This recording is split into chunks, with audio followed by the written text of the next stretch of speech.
Olha, eu vou dizer uma coisa a você. Eu li Colônia. Eu fiquei impactado. Eu achei uma coisa que eu não acredito que eu vivo num país como esse. Fiquei muito mal.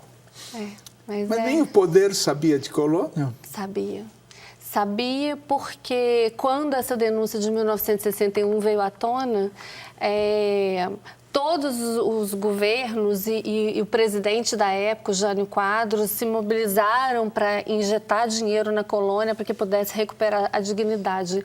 Mas, de fato, nada aconteceu. E sabiam tanto, Abu, que em 1959 o governo de Minas recomendou que outros, num documento oficial assinado pelo responsável da época, que outros hospitais mineiros adotassem o leito-chão, que era a substituição de cama por capim para economizar espaço nos pavilhões, como um modelo bem-sucedido, como uma política pública para os hospitais psiquiátricos mineiros. Com que argumentos se mandava pessoas para lá? Olha, bastava ser alguém que tivesse mais poder e que se incomodasse a ordem pública, era um grande candidato a ir para o Colônia. As pessoas eram mandadas para lá da mesma forma que os judeus eram mandados para os campos de concentração nazistas, em vagões de carga. Quem mandava? Os poderosos, os fazendeiros, os coronéis, as pessoas que não queriam aquela responsabilidade, governantes, delegados, muitos delegados mandaram pacientes para o Colônia, os supostos pacientes para o Colônia. As pessoas todas têm que ler Colônia, não é? Tem que ler, tem que ler. Essa história precisa ser conhecida. Em 1979, o psiquiatra italiano Franco Basaglia, pioneiro na luta pelo fim dos manicômios, disse que em Colônia, lá era um campo de concentração nazista. O que ele viu de pior lá? Ele foi uma voz importantíssima para a abertura dos porões da loucura. Eu acho que tudo chocou o Basaglia, apesar dele conhecer essa realidade, né? Ele é a pessoa que disse: estive hoje num campo de concentração nazista, em lugar nenhum do mundo eu vi uma tragédia como essa. E reuniu a imprensa em 1979 para denunciar aquele genocídio. E você, 30 dias lá dentro, o que você viu de mais terrível?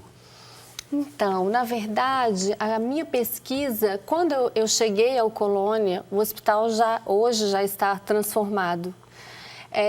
O que eu ouvi de mais terrível foram os relatos dos sobreviventes. Foi como essas pessoas conseguiram sobreviver a todos os abusos, a todas as formas de violação, a toda a indignidade humana. E ainda assim, o que me impressionou mais, eles ainda têm esperança e tentam se superar. Isso é incrível, assim, isso me surpreendeu.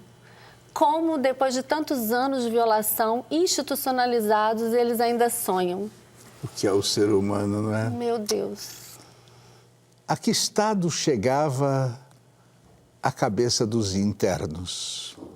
Olha, Abu, muitas pessoas chegaram lá sãs e enlouqueceram. De tal forma que os prontuários registram, todos são muito parecidos, registram assim, o dia que a pessoa chegou. Na semana seguinte, paciente agitado. Na semana seguinte, paciente violento. Na outra, paciente contido na cela. Então, você imagina como que essas pessoas foram violadas de tal forma que elas realmente enlouqueceram. Isso quem fazia eram os funcionários? Os prontuários eram...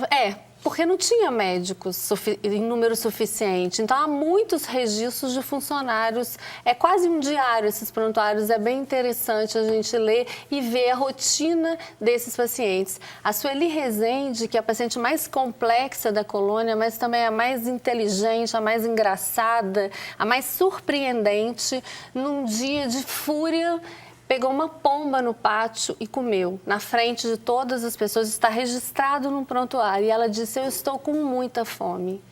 E naquele momento as pessoas não perceberam no que a colônia transformou. Meu Deus do céu. Quase 2.000 corpos de pacientes mortos vendidos para faculdades de medicina. O que faziam com o dinheiro?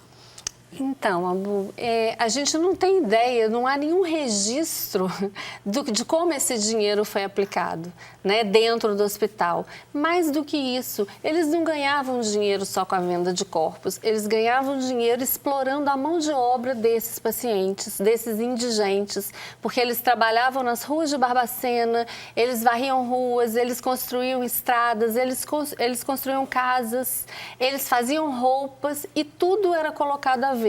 E viviam numa condição tão precária que é difícil acreditar que esse dinheiro fosse reinvestido no hospital. Havia abusos sexuais? Então, há muitos relatos de abusos sexuais de funcionários, relatos até de pacientes que teriam engravidado de funcionários. Só que todos os nomes que eu consegui recolher, não há registro da presença dessas pessoas no quadro de funcionários do hospital.